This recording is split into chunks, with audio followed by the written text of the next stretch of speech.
If you want to just start off with an opening statement, and we can kind of move on to some questions from there. Yeah, of course. Thank you, Ryan. Just really excited about our bowl game and knowing that we've been invited to the New Mexico Bowl. We're looking forward to being out there in Albuquerque and the playing in this game December 17th. And really honored that we're invited to this bowl game. I know that there's been some history with our program playing in the bowl game before the last year in as a Mountain West team, and now this will be our last year in independence before we move on to a conference next year. So really excited about the matchup, especially with SMU. I think the world of that program and what Rhett Lashley's done with that program, and watching them on film, they have tons of talent, and I just like the way they compete. Really honored to be on the field with them and to have this experience with the bowl game with them as well.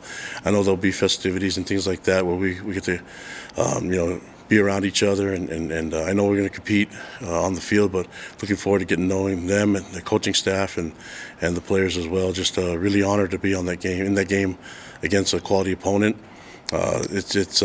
You see their team and what they've done, and they do it in all three phases. They're really well coached, and they're explosive all over the place. I mean, I'm a defensive guy, so I always go look right at the offense, and the fact that they've scored 77 points in the game is scary, but looking forward to the matchup, and then a really talented quarterback in Mordecai, and they have a bunch of guys that can run the ball. That they can turn to, and they do spread out the run game quite a bit with all of them, including the quarterback himself. And then they have a lot of athletic, talented receivers that can create on a short route. They can make the game.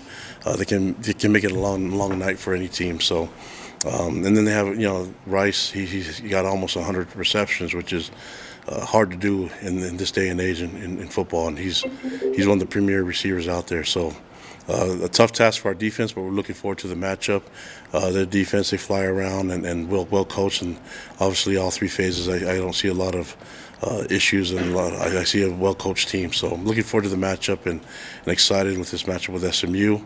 Our guys are excited about the opportunity to get to practice and to get better as a team, and we'll be ready for this game and then enjoy all the festivities. I'm a food guy, so it seems like every food show I look at, the things they're in Albuquerque, New Mexico. So I'm looking forward to the wonderful food and gaining some weight while I'm out there. Anyone got any questions for Coach? Kalani, what?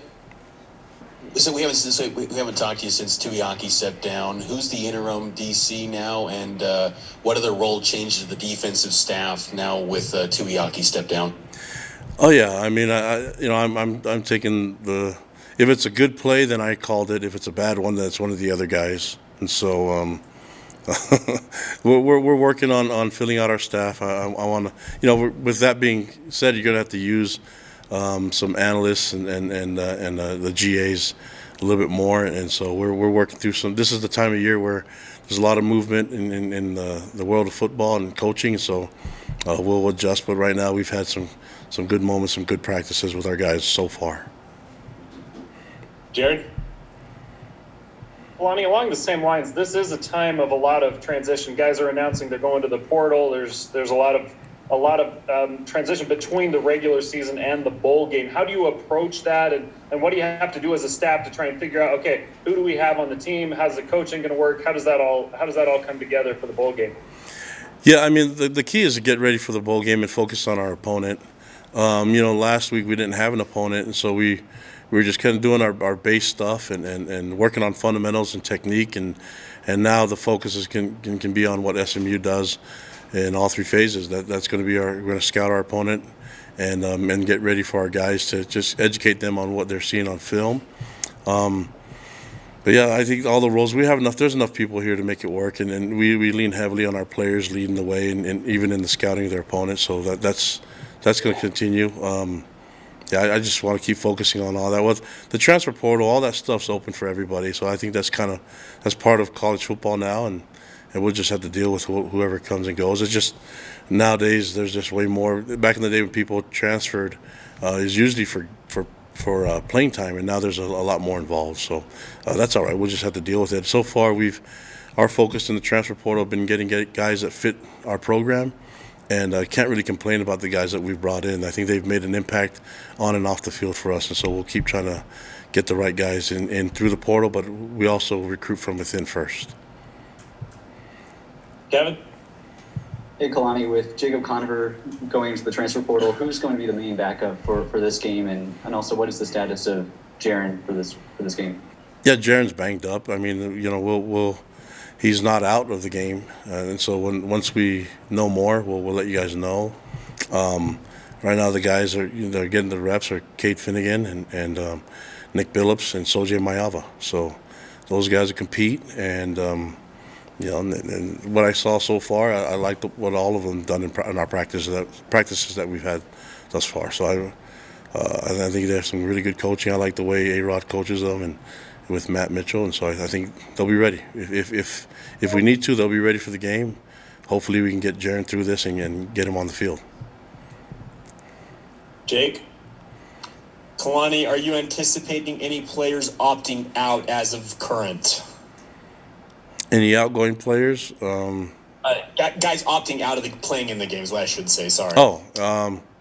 Nope. I haven't heard anything from anyone about that. They've all practiced, and the ones that are on our roster. Mitch?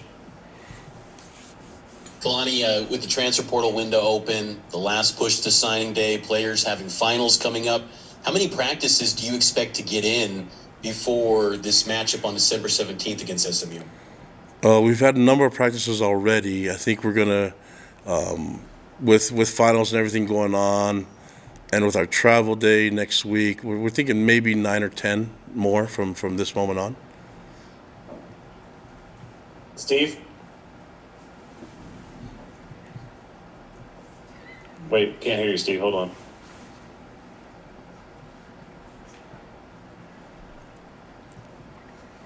There we go.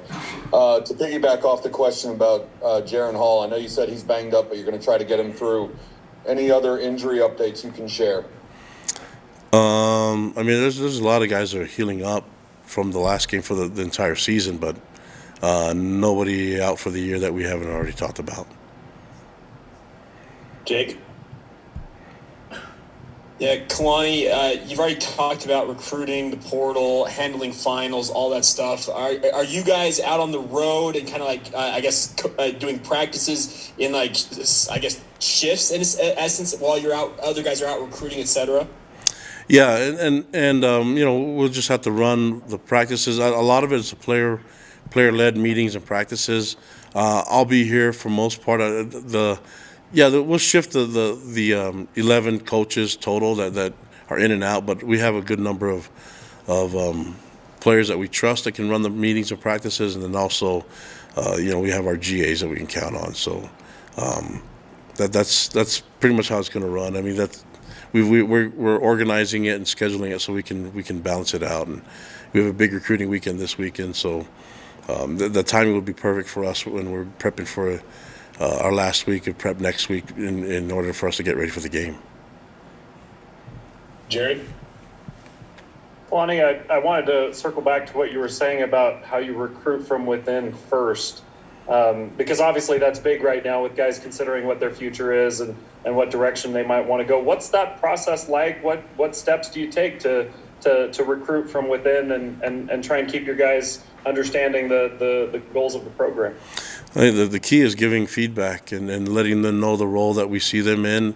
Also, seeing if the player was happy with the role that they just had in 2022 during the regular season, and then just communicating with them. I think that's the key for their position coach, coordinator, and myself. And sometimes what their expectations and what they want for themselves isn't going to match up, and at least they know where we stand, and they can make decisions whether or not to enter the portal or whether to compete, whether or not to change positions and maybe do something different that we could see them get on the field earlier. And that's what it comes down to, is giving them feedback on where we think they can improve on and to be more of a contributor on the field and maybe even fight for a spot on the depth chart or a starting spot. Kevin? With not having a defensive coordinator in place right now with the portal and recruiting, do you have any fear that will hurt you in this cycle? No. I think we'll be fine. Mitch? You noted, Kalani, that you got a big recruiting weekend coming up. What's the timeline? You're expecting to have a defensive coordinator in place to show those recruits who's going to be coaching with their defensive prospects.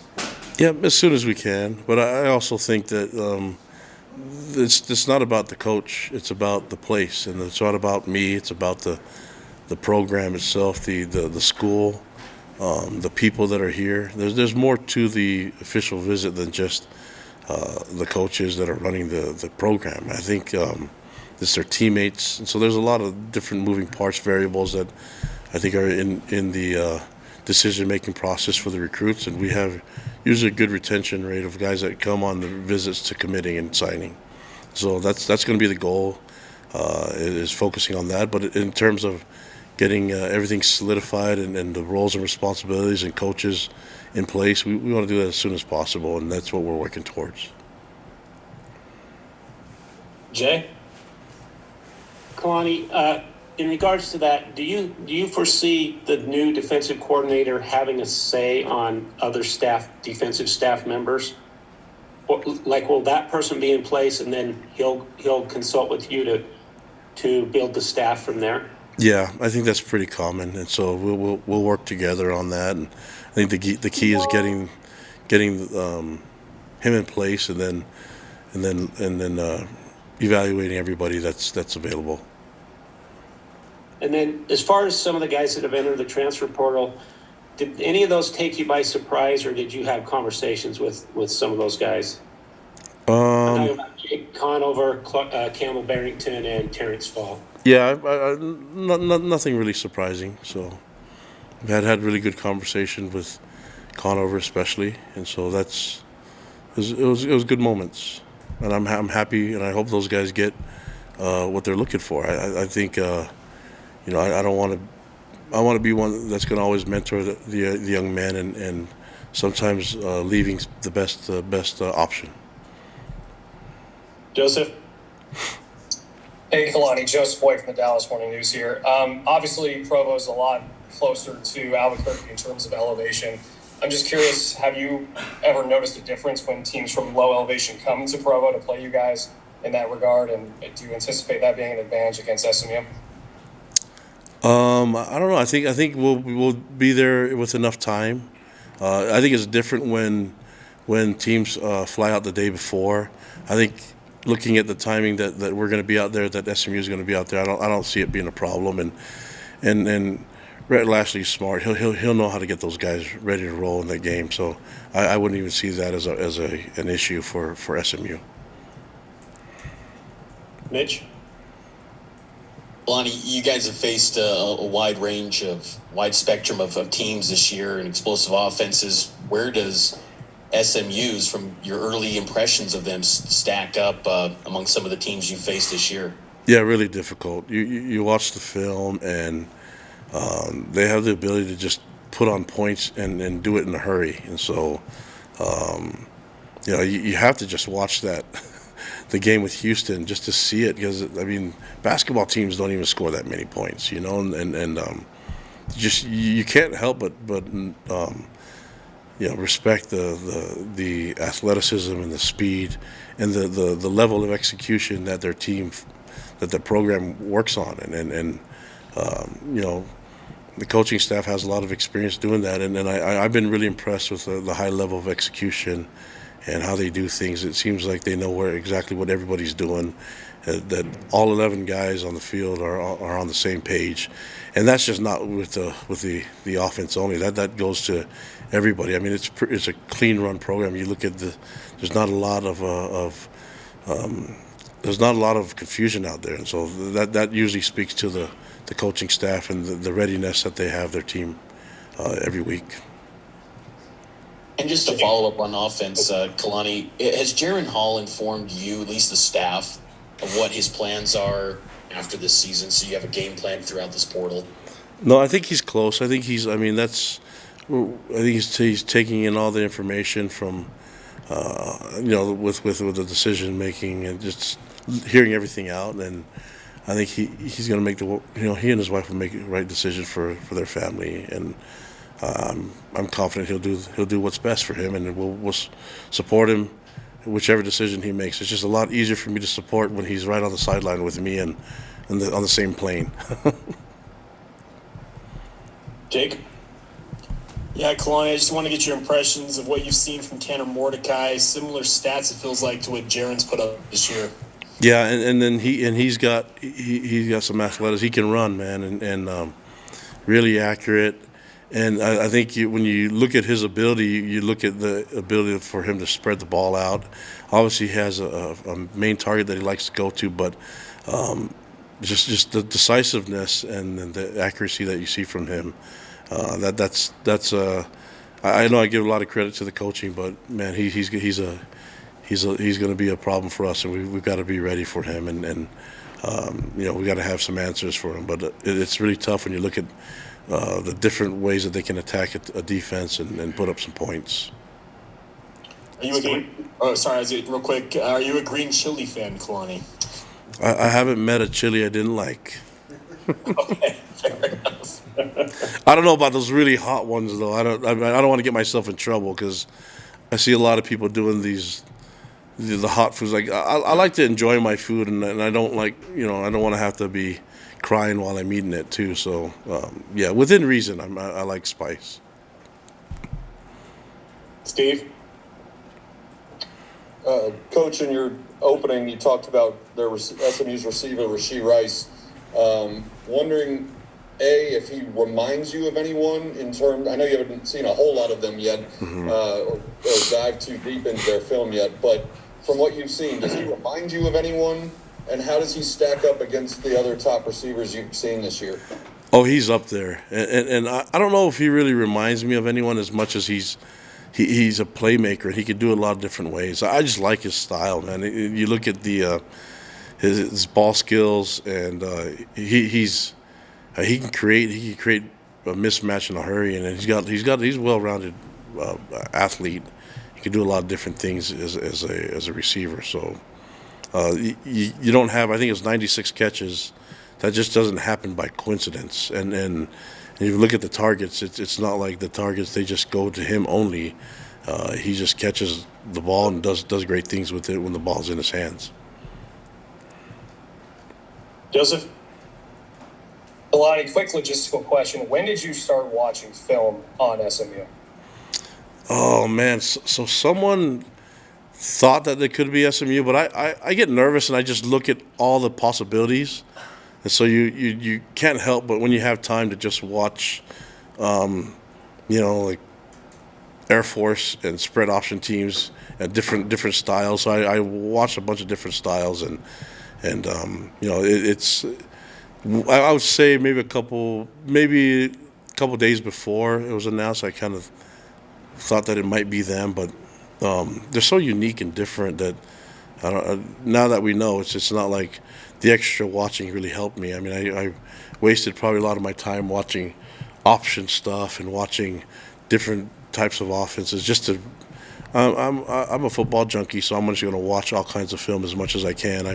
I watch NFL stuff too whenever I have extra time. Now that you have film available to you when you're on your phone, it's just an elevator ride is a good time to just watch some extra clips of film.